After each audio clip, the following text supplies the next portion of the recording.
அதிகாரம் 23 இறை வார்த்தைகள் 35 முதல் 43 முடிய. அக்காலத்தில் இயேசு சிலுவையில் தொங்கிக் கொண்டிருந்ததை மக்கள் பார்த்து கொண்டு நின்றார்கள். ஆட்சியாளர்கள் பிறரை விடுவித்தால் இவன் கடவுளின் மெசியாவும் தேர்ந்தெடுக்கப்பட்டவனுமானால் தன்னையே விடுவித்துக் கொள்ளட்டும் என்று கேலி செய்தார்கள். படையினர் அவரிடம் வந்து புளித்த திராட்சை ரசத்தை கொடுத்து, நீ யூதர்களின் அரசனானால் உன்னை காப்பாற்றிக்கொள் என்று எழுதி நகையாடினர். இவன் யூதரின் அரசன் என்று அவரது சிலுவையின் மேல் எழுதி வைக்கப்பட்டிருந்தது. சிலுவையில் கொண்டிருந்த குற்றவாளி ஒருவன், நீ மெசியாதானே, உன்னையும் எங்களையும் காப்பாற்று என்று அவனை பழித்துரைத்தான். ஆனால் மற்றவன் அவனை கடிந்து கொண்டு, கடவுளுக்கு நீ அஞ்சுவதில்லையா? நீயும் அதே திருவுதானே உள்ளாகி இருக்கிறாய். நாம் தண்டிக்கப்படுவது முறையே, நம் செயலுக்கற்ற தண்டனையை நாம் பெறுகிறோம். இவர் ஒரு குற்றமும் செய்யவில்லையே என்று பதிலுரைத்தார். பின்பு அவன், இயேசுவே, நீ ஆட்சியை பெற்று வரும்பொழுது என்னை நினைவு கொள்ளும் என்றான். அதற்கு இயேசு அவரிடம், நீ இன்று என்னோடு பேருந்து வீட்டில் இருப்பீர் என்று என உறுதியாக உனக்கு சொல்கிறேன் என்றார். ஆண்டவரின் அருள் வாக்கு.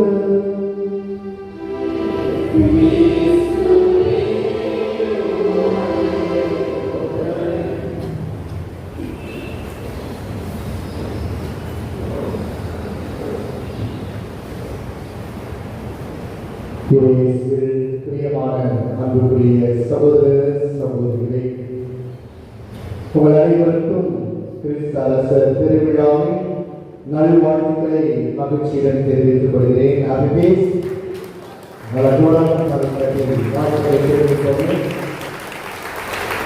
நமக்கெல்லாம் ஒரு அரசர் இருக்கிறார். அந்த அரசர் இந்த சிம்மாசனத்தில் அமர்ந்திருக்கிறார். நமக்கு பெருமையா? பெருமைதானே? ஏனென்றால் இந்த அரசரின் ஆட்சிக்கு தான் நாம் அனைவரும் உட்பட்டிருக்கிறோம். இவர் அனைத்துலகின் அரசர். அதான் விழா. இவர் அனைத்துலகின் அரசர். இயேசு பொதுவானவர். அவர் நன்மை செய்தவர், நல்லவர், வல்லவர், பரிசுத்தமானவர் என்றெல்லாம் அடைமொழி கொடுக்கின்ற அந்த அன்பு மனிதன் இன்றைக்கு சிம்மாசனத்தில் வீட்டிலிருந்து கம்பீர தோற்றமளித்து, இதோ நான் இருக்கிறேன், என்னை சார்ந்த மக்களாகிய உங்களுக்கு நான் என்றென்றும் நீதி வழங்கும் அரசனாய் இருப்பேன் என்று சொல்லி அங்கே நீதி கடவுளாய் அரசராய் வீட்டிருக்கிறார். எனவே அன்புக்குரிய சகோதர சகோதரிகளே, இந்த அருமையான நாளில் நாம் அனைவரும் சிந்திக்க வேண்டிய அருமையான ஒன்று. இந்த யூபிலி ஆண்டையும் நினைவு செய்கிறோம். யூபிலி ஆண்டு யாரை குறித்த யூபிலி ஆண்டு? இந்த கிறிஸ்து அரசரை குறித்த யூபிலி ஆண்டு. அவர் பிறந்த 2025 ஆண்டைதான் நம்முடைய மறைந்த பாப்பரசர் பிரான்சிஸ் யூபிலி ஆண்டாக கொண்டாட வேண்டும் என்று சொன்னார். அதுக்கு முன்னாடி 50 ஆண்டுகள் 100 ஆண்டுகள் அப்படி கொண்டாடினாங்க. இப்போ ஒவ்வொரு 25 ஆண்டுகளும் யூபிலி ஆண்டு என்று நாம் கொண்டாட அழைப்பு நமக்கு தரப்படுகிறது. மேலுமாக இயேசு இறந்த 33ஆம் வயதிலே அவர் இறந்தார். ஆகவே 2033ஆம் ஆண்டு எதிர்நோக்கிய பயணம் என்று இப்பொழுது நம்முடைய பாப்பரசர் லியோ அவர்கள் தொடங்கி வைத்திருக்கிறார். சரிங்களா? அப்போ 33ஆம் வருடம் மிக முக்கியமான வருடம்.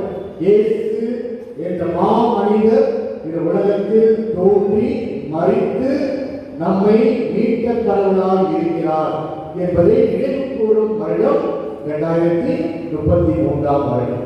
ஆகவே எல்லா யூபிலி ஆண்டும் இந்த சிறப்பு ஆண்டுகளும் யாரை மையமாக வைத்து வருகிறது? யாரை மையமாக வைத்திருக்கிறது? இயேசு ஆண்டவரை மையமாக வைத்துதான் நாம் கொண்டாடுகிறோம். நம்முடைய திருச்சபையின் கேலண்டர், திருச்சபையின் கேலண்டர், அந்த கேலண்டர் இந்த நாளோடு நிறைவு செய்யப்படுகிறது. அடுத்த வாரம் திருவருகை காலம் தொடங்கும் பொழுது புதிய ஆண்டு நாம் தொடங்குகிறோம். ஆகவே இந்த திருவழிபாட்டு ஆண்டு முழுவதுமாக இயேசுவின் பிறப்புக்கு முன்பாக தயாரிப்பு மற்றும் அவர் பிறந்த காலம், அதைத் தொடர்ந்து சாதாரண பொதுக்காலம், தவக்காலம், பாஸ்கா காலம் என்று 5 வகையாக பிரித்து கொண்டாடுகிறது. ஆகவே இது அனைத்தும் நாம் பார்க்கும் பொழுது நம்முடைய வாழ்க்கையின் சுழற்சி என்பது திருச்சபை நமக்கு அமைத்து தரும் அந்த அமைப்பு முறை என்பது இயேசு ஆண்டவரை மையமாக வைத்துதான் இந்த அமைப்பு முறை நாம் கொண்டாடி கொண்டிருக்கிறோம். ஆகவே அன்பார்ந்த சகோதர சகோதரி, அப்படியாக நம் வாழ்க்கையின் மையமாக இருக்கும் இந்த அரசர் யார்? இந்த அரசருக்கு ஏன் மணிமகுடம் சூட்டி நாம் அவரை அனைத்துலகின் அரசர் என்று கொண்டாடுகின்றோம்? டிசம்பர் மாதம் 11ஆம் தேதி 1925ஆம் ஆண்டுதான் இதோ முன்னாள் பாப்பரசர் 11ஆம் பத்திநாதர் அவர்கள் பிரகடனம் செய்கிறார். அவர் பிரகடனம் செய்யும் பொழுது முக்கியமான விவிலியத்தின் அடிப்படையில் 5 வார்த்தைகளை சொல்லி, இந்த 5 வார்த்தைகளின் அடிப்படையில் கிறிஸ்து அரசர் என்று நான் பிரகடனம் செய்கிறேன் என்று வத்திக்கானிலே அவர் அறிவிப்பு செய்து இந்த மாபெரும் விழாவை தொடங்கி வைத்தார். அன்புக்குரியவர்களே, அந்த 5 வார்த்தைகள் எது என்று நாம் பார்க்க வேண்டும். இன்றைய நற்செய்தியில் நாம் வாசித்த லூக்கா நற்செய்தி 23ஆம் அதிகாரம் 38ஆம் வசனங்களில், ஆண்டவரே நீ ஆட்சியுரிமை பெற்று வரும்போது என்னை நினைவில் கொள்ளும் என்று யார் சொன்னார்? யார் சொன்ன அந்த வார்த்தையை? நல்ல கள்ளன் சொன்னான். அப்போ இங்கே கள்ளன் என்று சொல்லப்படுகிறது. ஆனால் வரலாற்றில் பார்க்கும் பொழுது யாரின் சிலுவையில் அங்கே அறைவார்கள் என்று பார்த்தால் கிளர்ச்சியாளர்களை, புரட்சியாளர்கள், அவர்கள்தான் கலகக்காரர்கள் என்று சொல்லி சிலுவையில் அறையும் பழக்கம். அப்போ இயேசு ஒரு கலகக்காரர், அவர் கிளர்ச்சியாளர் என்று அவரை சிலுவையில் அறைவதற்கு முன்பாக அங்கே தொங்கிக் கொண்டிருந்தவர்களா? இந்த 2 பேர். அவர்களை நல்ல கள்ளன், கெட்ட கள்ளன் என்று நாம் அழைக்கிறோம். ஆனால் அவர்கள் இருவருமே மாபெரும் கிளர்ச்சியாளர்கள், ரோமை அரசாங்கத்திற்கு எதிராக புரட்சி செய்தவர்கள். அவர்கள்தான் அங்கே இயேசுவுக்கு முன்பாக சிலுவையிலே அங்கே அறையப்பட்டு தொங்கிக் கொண்டிருந்தார்கள். அவர்கள் ஒருவன் தான் கடைசியில் இயேசு மீது அவன் முழுமையாக புரிந்து கொண்டு அவன் அங்கே இயேசுவை என்ன செய்கிறான்? சிலுவையில் தொங்க பொழுது கூட, அந்த மனிதனுடைய கோர காட்சியை பார்த்த பொழுது கூட இவன்தான் அரசன் என்று அவன் நம்பினான். அவன்தான் உன் ஆட்சியுரிமையில் என்னை நினைவில் கொள்ளும் என்று சொன்னார். ஆகவே அன்புக்குரியவர்களே, தலைமையான வார்த்தைகள் இதோ சிலுவையில் தொங்கிக் கொண்டிருந்த ஒரு மாபெரும் கிளர்ச்சியாளர் இயேசுவை அரசராக ஏற்றுக்கொண்டான். அவருடைய மரண கோலத்தில் கூட இவர்தான் உயிர் துடிப்புள்ள மனிதன். இந்த உலகத்தில் மாபெரும் புரட்சியை கொண்டு வந்த புரட்சியாளர் நம்பினான். அவன்தான் அந்த வார்த்தைகளை சொன்னான் என்று நாம் பார்க்கிறோம். இரண்டாவதாக பிலிப்பியர் புத்தகம் 2ஆம் அதிகாரம் 10ஆம் வசனம் சொல்கிறது, இயேசுவின் பெயருக்கு விண்ணவர் மன்னவர் கீழுலகோர் அனைவரும் வண்டியிடுவர். Price the lord. ஹல்லேலூயா, ஹல்லேலூயா. அன்புக்குரியவர்களே, இயேசுவின் பெயருக்கு விண்ணவர் மன்னவர் கீழுலகோர் அனைவரும் வண்டியிடுவர். யாரெல்லாம் வண்டியிட முடியும்? யாருக்கு வண்டியிட முடியும்? நம்மை சார்ந்த, நம்மை விட மேலான அதிகாரிகளுக்கோ பெரியவர்களுக்கோ நாம் வணக்கம் செலுத்தும் முறைதான் மண்டியிடுதல். ஆகவே அந்த இயேசுவின் பெயருக்கே அப்படிப்பட்ட மாட்சிமை மகிமை உண்டு என்று பவுலடியா இந்த பிலிப்பியர் மக்களுக்கு எழுதிய அந்த அறிவுரையில் அழகாக சொல்கிறார். ஆகவே இயேசு ஆண்டவர் அப்படியாக தன் வாழ்க்கையில் வாழ்ந்ததனால் இந்த உலகமே இரண்டாக இயேசுவின் பிறகு இயேசுவுக்கு முன்பாக என்று பிரிக்கப்பட்டது. ஆகதான் இந்த அருமையான வார்த்தைகளில் கூட நம்மை சிந்திக்க வைக்கிறது. மூன்றாவதாக பார்க்கலாம், எபேசியர் புத்தகம் 1ஆம் அதிகாரம் 20-21 வசனங்கள்.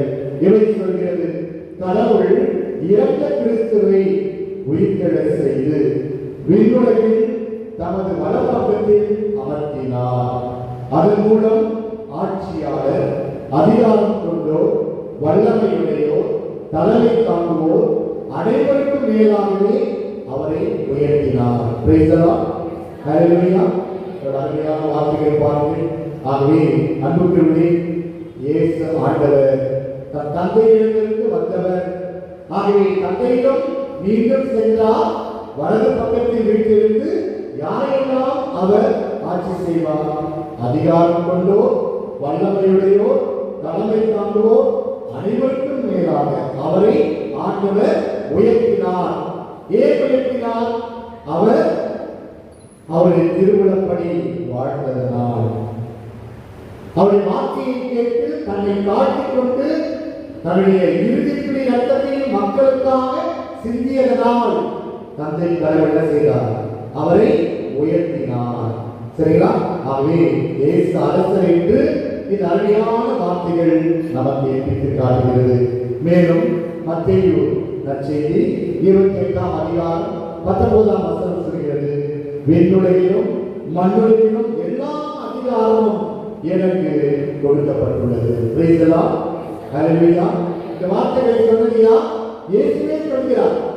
இல்ல, இயேசுவே இந்த உலகத்தை விட்டு பிரிவதற்கு முன்பாக 50 நாட்கள் இந்த உலகத்தில் வாழ்ந்த கடவுள் இயேசு கிறிஸ்து மீண்டும் இந்த மண்ணுலகிலிருந்து அவர் சென்ற முன்பாக சீடர்களுக்கு சொன்ன வார்த்தை எது?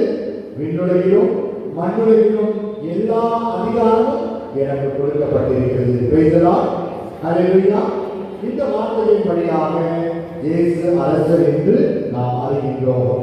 மேலும் பழைய ஏற்பாட்டு புத்தகம் தானியேல் நூல் 7ஆம் அதிகாரம் 13-14 இறை வசனம் சொல்கிறது, இரவில் நான் கண்ட காட்சியாவது, வானத்தின் மேகங்களின் மீது மாநில மகனை போன்ற ஒருவர் தோன்றினார். ஆட்சி உரிமையும் மாட்சியும் அரசும் அவருக்கு கொடுக்கப்பட்டன. எல்லா இனத்தாரும் நாட்டினரும் மொழியினரும் அவரை வழிபட வேண்டும். அவரது ஆட்சி உரிமை என்றும் உள்ளதாகும். அதற்கு முடிவே இராது. அவரது அரசு அழிந்து போகாது. Praise the lord. ஹல்லேலூயா. இயேசு கிறிஸ்து பிறப்பதற்கு முன்பாக சொல்லப்பட்ட இறைவாக்கு வசனம் இது.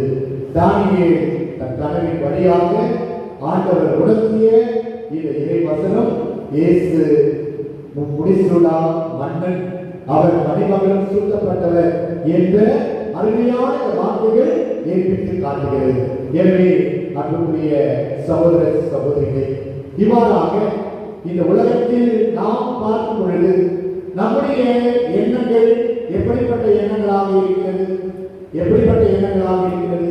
அரசன் என்றால் எப்படி இருக்க வேண்டும் என்று ஆசைப்படுகிறோம்? எப்படி இருக்க வேண்டும் என்று ஆசைப்படுகிறோம்? அதிகாரம் உள்ளவனா, நம்முடைய எல்லாத்துக்கும் மேலாக அவனை உயர்வாக நாம் பார்க்கிறோம். இல்ல, எல்லாவற்றுக்கும் மேலாக உயர்வான பார்வை. ஆகவே இன்றைக்கு அதிகாரம் தான் ஆட்சி என்று ஆகிவிட்டது. அந்த அதிகாரம் பல நேரங்களில் சர்வ அதிகாரியாக மாறிவிடும். எப்படி மாற்றிடுமா? சர்வ அதிகாரியாக மாற்றிடும். சர்வ அதிகாரம் என்பது ஆட்சியர்களுக்கு எதிரானது. சர்வ அதிகாரம் ஆட்சியர்களுக்கு எதிரானது. அதுதான் சர்வதிகாரத்தோடு வாழ்ந்த ஹிட்லரும் முசோலினியும் அழித்து போனார்கள். மக்களை வெறுக்கும் அளவுக்கு புறந்தள்ளப்பட்டார்கள். இருவரும் அவர்கள் மக்கள் மத்தியில் அவர்கள் மணிமகுடம் சூட்டப்பட்டவராக வாழ்த்தப்பட்டாலும் தற்கொலை முடிவுக்கு சென்றார்கள். பாருங்க, இவங்கெல்லாம் சர்வதிகாரியா? எல்லாரையும் ஆட்சி செய்த இவர்கள் தற்கொலை முடிவுக்கு சென்றார்கள். அப்போ சர்வதிகாரத்தின் உச்சக்கட்டம் தற்பெருமையும் அகந்தையும் அகம்பாவும் இருக்கின்ற ஒரு மனிதன் இந்த உலகத்தை ஆட்சி செய்தாலும் அந்த அகம்பாவும் அவனை அழித்துவிடும். அகம்பாவும் ஒரு பொழுதும் ஒரு மன்னனாக அரசனாக இந்த உலகத்தில் யாரையும் நிலைத்து நிற்க முடியாது. அகம்பாவும் கொண்டவன் அழிக்கப்படுவான். ஆக அன்புக்குள்ளே இதற்கு ஒரு பெரிய கூட்டம் கூடினால் அவர்கள் அரசராக மாறிவிட முடியுமா? முடியுமா? அதே கூட்டம் யாருக்கு வந்தது? இயேசு கிறிஸ்துவுக்கு வந்தது. போதித்தார். போதிக்கும் பொழுது மலை பிரதேசமே கூட்டத்தால் நிரம்பியது. மலை உச்சியில் இயேசு நின்றார். அந்த மலை பொழிவை அவர்களுக்கு போதித்தார். அப்போ அந்த காலத்திலேயே 5000 ஆண்கள், அதுக்கு மேல பெண்கள், குழந்தைகள் என்று அங்கே கூட்டமாக கூடினார்கள். அவர்கள் என்ன செய்தார்கள்? இயேசு பரிமாறிய பிறகு உணவை அரசராக அவரை கொண்டு போய் அவரை ஆட்சிக்கு அமர்ந்து வைத்தார்கள். இயேசு விலகி சென்றார். இயேசு விலகி சென்றார். அந்த அதிகாரத்தை மக்களால் அவருக்கு கொடுக்கப்பட்ட அந்தஸ்தை அவர் பெற விரும்பவில்லை. அன்புகளே, அதே கூட்டம் என்ன ஆயிற்று?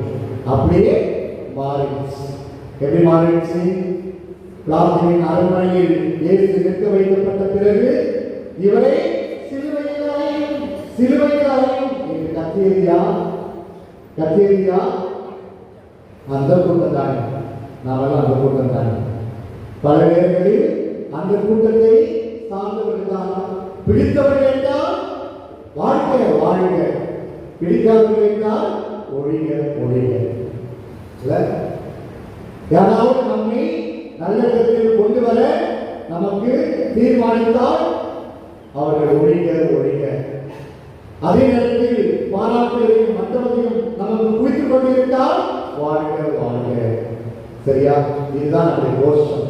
ஏனென்றால் நாம் எல்லோரும் அப்படிப்பட்ட ஒரு கூட்டத்தை சார்ந்த மக்களாக வாழ்கின்றோம். இயேசு ஆண்டவர் அவர் தன் வாழ்க்கை முழுவதும் தோல்விகளை சந்தித்த மனிதன். அவர் வெற்றி பெற்றவர் அல்ல. இந்த உலக வாழ்க்கையில் வெற்றி அவருக்கு இல்லை. எல்லா விதத்திலும் முரண்பாடுகள், அவருக்கு எதிரான போராட்டங்கள், சூழ்ச்சிகள், அவர் மீது பொறாமை, அவரை அழித்தொழிக்கக்கூடிய திட்டங்கள், அவருக்கு எதிராக கிளர்ச்சிகள், இவைதான் தன் வாழ்க்கையை முழுவதும் சந்தித்தார். அன்புக்குள்ளே இவ்வாறாக தன் வாழ்க்கையில் தோல்விகளையே சந்தித்த மனிதன் தன்னுடைய இறுதி நேரத்தில் கூட அந்த தோல்விக்கான ஒரு மொழிதான் சிலுவை மரணம். சிலுவை மரணம். சிலுவை மரணம் என்பது இந்த உலகத்தில் யாருக்கும் கிடைக்கக்கூடாத ஒரு கீழுள்ள எண்ணத்தை சார்ந்த ஒரு அடிமைத்தனத்தின் மரணத்தை அவர் சந்தித்தார். ஆகவே அன்புக்குள்ளே இன்றைக்கு அந்த சிலுவையில் தோன்றிய கடவுள் தான் இன்றைக்கு நாம் என்ன கொண்டாடுகிறோம்?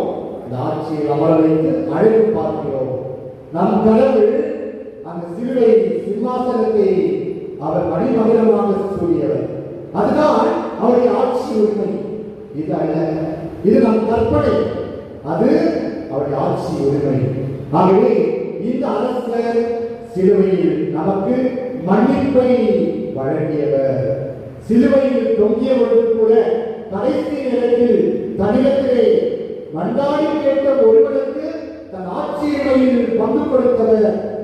சிலுவையில் தொங்கியவர்கள் கூட இதோ தன்னுடைய தாயை நிராகரியால் ஏற்றுவிடாமல் அவளை இந்த உலகிற்கு தாயாக மாற்றியவர். இந்த தன் சீடர்களை எல்லாம் அந்த தாய்க்கு சொந்தக்காரராக மாற்றிவிட்டு சென்றார். ஆகவே அந்த சிலுவையில் தொங்கிய அந்த தருணங்களில் அவர் பேசிய வார்த்தைகள் இந்த உலகத்தில் அவர் மணிமகுடம் சூட்டக்கூடிய அரசராக அவரை உருமாற்றியது. எனவேதான் அன்புக்குள்ளே இதோ 11ஆம் பத்தினால இயேசுவை கிறிஸ்து அரசர் என்று பிரகடனப்படுத்திய பொழுது அவர் சொன்ன வார்த்தைகள் இதுதான். இதோ இந்த மனிதன் இந்த உலகத்தில் நாம் அனைவருக்கும் ஒரு மாபெரும் எடுத்துக்காட்டாய் வாழ்ந்தவர். துன்பம் என்ன, துயரம் என்ன, இக்கட்டு என்ன, சோதனைகள் என்ன, அனைத்தையும் வென்றால்தான் உன் வாழ்க்கையில் வெற்றி என்பதை நமக்கு அவர் கற்றுத் தந்தவர். எனவே அன்புக்குரியவர்களே, அடக்குமுறை அல்ல அன்பு முறைதான் என்று இந்த உலகத்தில் அவர் பறைசாற்றியவர். அடக்குமுறையினால் ஒரு மனிதனை மனிதனாக மாற்ற முடியாது. அன்பினால் இந்த உலகத்தை மாற்ற முடியும். தன் இரக்கத்தின் செயல்பாட்டால் இந்த உலகத்தின் மக்களுக்கு நாம் ஒவ்வொருவரும் நன்மை மிக்கவனாக நல்ல மனிதனாக நாம் வாழ்க்கையில் பெயர் பெற முடியும் என்பதை சுட்டிக்காட்டிய பெருமைதான் இந்த அரசருக்கு உண்டு. ஆகவே அன்புக்குரியவர்களே, இந்த யூபிலி ஆண்டு 2025ஆம் ஆண்டு எதிர்நோக்கின் திருப்பயணிகளால் பயணித்த நமக்கு திருச்சபை கற்றுத்தந்த பாடம் இதுதான். இதோ நாம் அனைவரும் திருப்பயணிகளாக இந்த இயேசுவின் அரசுரிமைகளுக்கு உள்ளே செல்வதற்கு முன்பாக நாம் செய்ய வேண்டியது என்ன என்பதை அழகாக சுட்டிக்காட்டி நம்மை சார்ந்த ஏழை எளியவர்கள், நசுக்கப்பட்டவர்கள், ஒதுக்கப்பட்டவர்கள், இந்த சமுதாயத்தில் புறந்தள்ளப்பட்டவர்கள், இந்த சமுதாயத்தில் தள்ளப்பட்டவர்கள் அனைவரையும் அங்கீகாரம் கொடுங்கள். அவர்களுக்கு உங்களான உதவிகளை செய்யுங்கள். அதுவே நாம் யூபிலி ஆண்டில் செய்ய வேண்டிய முதன்மையான ஒன்று. இவற்றை செய்தால் உன்னத திருப்பயணிகளாய் நாம் அந்த மோட்ச ராஜ்யத்தில் விண்ணக நாட்டை அடைய முடியும் என்று சொல்லிக் கொடுக்கிறது. எனவே அன்புக்குரிய சகோதரனே, சகோதரி, நீங்கள் பிரசங்கமாக இருந்தால் இன்றைக்கு நாம் கற்றுக்கொள்ள வேண்டிய உயர்ந்த மதிப்பீடு இந்த அரசு நமக்கு சொல்லிக் கொடுக்கும் பாடம். இந்த உலகத்தை சார்ந்த மனிதனை நம்பி ஓடுகிறார். நீ தீர்மானம் கொள், உன்னை யார் ஆட்சி செய்கிறீர்கள்? அவர் மணிமகுடம் சூட்டப்பட்டவர். அவருடைய அரசர் இந்த உலகத்தில் இல்லை. ஆனால் இன்றைக்கு அந்த மனிதர்களை, நம்மை ஆட்சி செய்பவர்களை தேர்ந்தெடுக்கக்கூடிய அதிகாரம் யார் கையில்? யார் கையில்? உங்க கையில். 5 ஆண்டுகளுக்கு ஒரு முறை தேடி வருவார்கள். 5 ஆண்டுக்கு ஒரு முறை தேடி வருவார்கள். நான் திராவிட மாடு, இந்த மாடு, அந்த மாடு என்றெல்லாம் அழைப்பு வரும். மனு தர்மமே நாம் இந்திய நாட்டின் தர்மம் என்று சொல்வார்கள். நம் சுய சிந்தனை இல்லை. எது நமக்கு முக்கியம்? யார் நமக்கு வேண்டும்? ஜனநாயக நாடாக இருந்தாலும் அடிமைத்தனத்தில் இருக்கின்ற ஒரு சூழல் நம்மை விட்டு மறைய வேண்டும். நேற்று நாம பார்த்த ராணிமணியா படம் பேசுகிறது. இவ்வளவு அருமையான விதத்தில் இந்த அடக்குமுறை சக்திகளை எதிர்த்து நின்று அந்த அருள் சகோதரி ராணிமணியா போராடி 50 முறை கத்தியால் குத்தப்பட்ட அந்த காட்சிகளை காணும் பொழுது கண்களில் கண்ணீர் பெருகி, கிறிஸ்துவுக்காக 50 முறை கத்தியால் குத்தப்பட்ட அந்த பெண்மணி மறைசாட்சியாக மறைக்கின்றார். யாருக்காக? இயேசுவின் விழுமியத்திற்காக. சமூக சேவை செய்து போராடி அந்த ஏழை மக்களுக்கு அவள் ஒரு நல்ல உதாரணமாக திகழ்கின்றார். ஆகவே நீயும் நான் அப்படிப்பட்ட இயேசு கிறிஸ்துவின் பிரதிபலிப்பாக மாற வேண்டும். அதுதான் அந்த அரசின் உரிமையில் பங்கேற்கிறோம் என்பதன் அர்த்தம். எனவே புரிந்து கொள்வோம். சுய சிந்தனை கொண்டவர்களாக இந்த 5 ஆண்டுகளுக்கு ஒரு முறை வருகின்ற இந்த தேர்வுகளில் நல்ல தலைவர்கள் யார்? நம்மை ஆட்சிக்கு உட்படுத்துபவர்கள் யார்? ஒரு சில நல்ல காரியங்களை நமக்கு செய்து தரக்கூடியவர்கள் யார் என்று சிந்தித்து தேர்வு செய்வோம். ஆகவே அன்புக்குரியவர்களே, இதோ இந்த திருப்பலியை நமக்காக தந்திருக்கிற இயேசு ஆண்டவருடைய முன்மாதிரியை நம் வாழ்நாளெல்லாம் வாழ்ந்து காட்டி நாம் நல்ல தொண்டு செய்பவர்களாக, சேவை செய்பவர்களாக வாழ இந்த திருப்பலியை ஜெபிப்போம்.